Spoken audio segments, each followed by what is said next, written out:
Hi everyone! So I just thought that I'd show you what it looks like when you first sign into Cricut's design space. And you can see these are all of my projects, and so I'm making some quilts and I've got a bunch of things ready to go.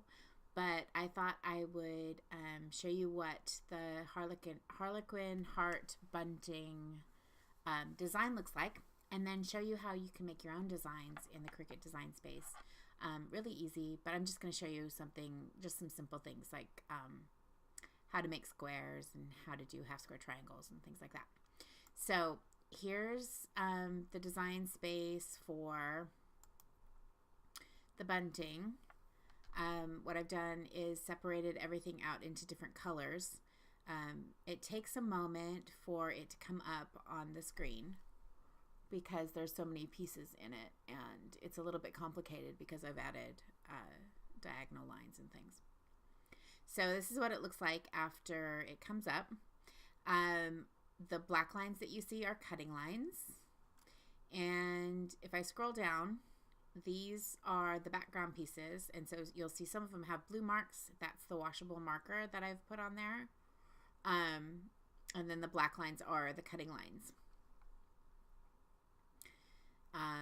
This dark green is the ties, and I use the dark gray just to represent the backing fabrics.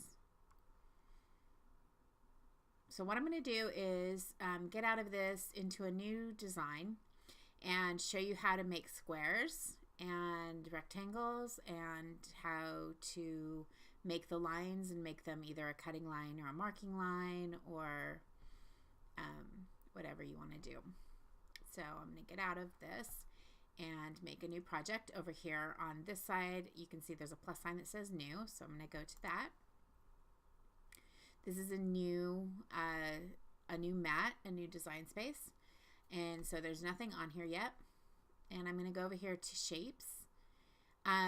You can upload your own shapes if you make something, if you use any kind of drawing program.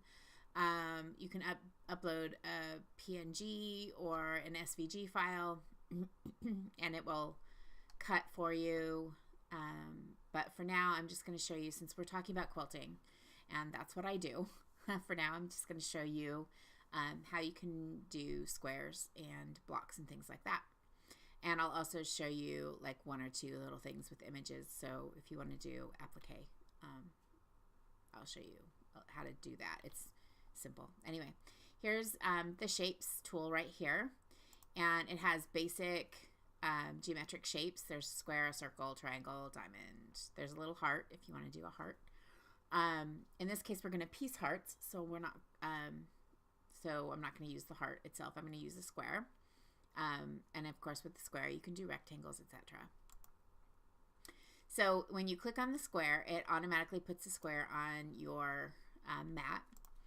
And it comes up different size. I don't know. It seems to always come up either 2.111 or 3.111. I think it depends on what you've been doing. But so if you want to change the size of this and keep it a square, up here at the top where it says size, and there's a little lock here. If you want to keep it a square, keep the lock closed, and then you can change the size. The lock just means locking the aspect ratio, which means it won't make it into a rectangle. It'll just keep it a square. So a lot of times you'll use a 2.5 inch square. So I'm going to go ahead and type in 2.5 and hit the enter key, and that automatically makes this a 2.5 inch square. I'm going to change the color of this square because I want you to be able to see the background better. So I'm going to change this to white, and all you have to do is go over here and click on, if you have more than one square in here, actually let me go ahead and make a few. I'm clicking on the square to select it, and then my control key and my C key and control and V, and that pastes it. Or you can right click, which I've just done, click copy, and then right click and click paste. Either way it works. And so we have 3 pieces now. Whichever square you click on, so I'm clicked on the square at this time, it highlights over here as having a gray background. That way you'll know which square you're on when you click on it. If I click on this one, you see it highlights this one. So I'm going to go here and I'm going to change this to white. And click here, highlights this one, change this to white. Or if I want them all to be the same color, up here at the top where it says color sync, I can click there. And I can drag this gray one up to the white and it'll change it white. And then when I click on layers, I'm back to this screen. So this is the way you just make a plain square. You can make this a rectangle by clicking the unlock and say I wanted to make this 2.5 by 5.5. Then I could change this to 5.5 and then it'll change it to a rectangle.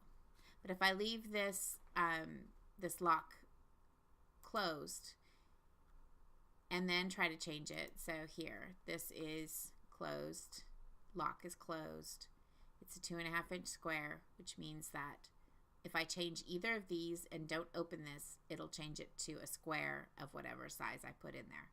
So I'm going to put a 5 in here so you can see what I mean, and hit enter, and it makes a 5-inch square instead of making it a rectangle. Okay, so if you want to do half square triangles, make a diagonal line if you want it to write it on there for you, because there's a washable pen you can put into your maker to make it do that. Click back on shapes and click on the score line. The line comes out as a, you can see it better if I put it here, as a dotted line, and they call it a score line because Cricuts are normally known for cutting paper, and they have a score tool that you can put into the machine that will score your paper so that you can fold it easily. In our case though, we want to either cut or write on the fabric. Most likely, we're not going to score fabric. So we need to change this line to a cutting or a marking line. Also, most of the time, when we are marking a line as quilters, we're going to mark it diagonally. And so what I want to do is change this line to a 45-degree angle so that I can mark this square diagonally. So right here where it says rotate at the top, I'm going to change this 0 to a 45, and I'm going to hit my enter key. Now, as you can see, the line is at a 45-degree angle, but it's not the right size for the square. So all I have to do is click on the line again, and again, change the size. This is a 5-inch square now because I've changed that, if you remember. So I'm going to go ahead and change this to a 5-inch diagonal line, and then it fits into my square. It's actually a 5-inch square, but for our intents and purposes, we'll just call it a 5-inch line. It's not actually 5 inches. It's going to be bigger than that because it's a diagonal, but never mind. I'm getting too sciencey. Anyway, so now that it's a diagonal line the way we want it, we need to change it to either a cutting or a written line because that's what we're going to need here. So over here, again, where we change things, it's got the score tool. So if you click on that, you're clicking on the line, you're going to change this instead of score, you're going to change it to either write, and then it lets you pick a color, or cut. The cut will actually cut the square in half on the diagonal as triangles. And in the bunting, I do have some rectangles that are cut in half diagonally. But I also have some that are marked so that you can do half square triangles. So I'm going to go ahead and make this a written line, and I'm going to choose the washable fabric pen because that's what we're going to use. And as you see, it changes it to blue, which is what the washable pen looks like. So now it will mark this for me, but there's one other step that you need to do when you're doing this. So if I click make it right now, this will send us over to the machine, and it'll show the mats that we have to cut. So I'm going to go ahead and click make it. So right now I have two mats. One of them is just this plain blue line, and it's really hard to see in this picture, but I promise you there's a plain blue line right here, and it's straight. It's not even a diagonal line because I have not attached it to the square. So that's our second part of this. You can see this is the mat these are the pieces that would cut if we were doing this project, but none of them is marked with the line right now. So I'm going to cancel this.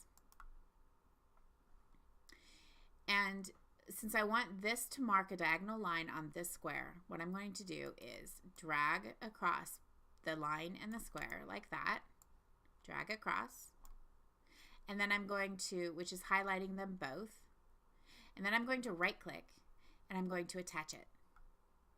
Now, when I go over here to make it, I only have one mat and the line is marked on my fabric instead of being on another mat, a separate mat. So that's the last thing you have to do is attach your line to your square. Otherwise it's just a line and it's floating out in space somewhere.